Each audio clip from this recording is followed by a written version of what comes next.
Hello. അപ്പം നമ്മളിന്നിവിടെ ഉണ്ടാക്കാൻ പോകുന്നത് ഗോതമ്പ് നുറുക്ക് കൊണ്ടുള്ള ഒരു 3 ഇൻഗ്രീഡിയൻറ്റ്, വെറും നമ്മുടെ വീട്ടിലുണ്ടാകുന്ന 3 ഇൻഗ്രീഡിയൻറ്റ് വെച്ചിട്ടുള്ള ഒരു മധുരപ്പലഹാരമാണ് ഉണ്ടാക്കാൻ പോകുന്നത്.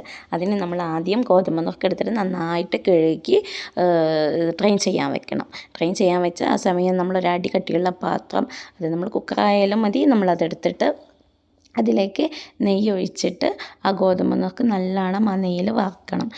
ഒരു 2-3 മിനിറ്റ് നന്നായിട്ട് വറുത്ത ശേഷം നമുക്ക് ആ ഗോതമ്പ് നുറുക്ക് വേവാൻ ആവശ്യമായിട്ടുള്ള വെള്ളം, അതായത് ആ ഗോതമ്പ് നുറുക്കിൻ്റെ മീതെ ആയിട്ട് വരുന്ന രീതിയിൽ വെള്ളം ഒഴിച്ചിട്ട് കുക്കർ അടച്ച് വെക്കുക.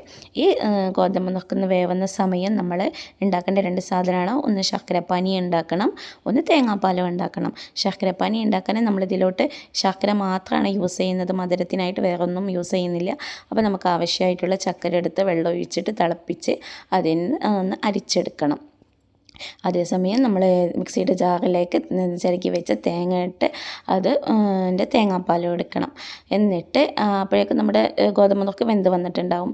ഇനി കുക്കർ തുറന്ന് നമ്മുടെ ഗോതമ്പ് നുറുക്കൊന്ന് ഇളക്കി കൊടുത്ത് അതിലേക്ക് ഈ ചക്കര പാനിയും നമ്മുടെ തേങ്ങാപ്പാലും ഒക്കെ ഒഴിച്ച് നന്നായിട്ട് മിക്സ് ചെയ്തിട്ട് ഒരു ഒറ്റത്തള വരുന്നവരെ ഒന്ന് നമ്മൾ തീ ഓൺ ചെയ്യണം.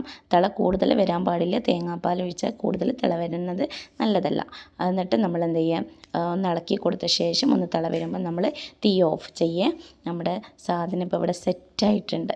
ഇനി നമ്മളതൊരു ബൗളിലേക്ക് മാറ്റിയിട്ട് നമുക്ക് നല്ല രുചികരമായി കഴിക്കാം.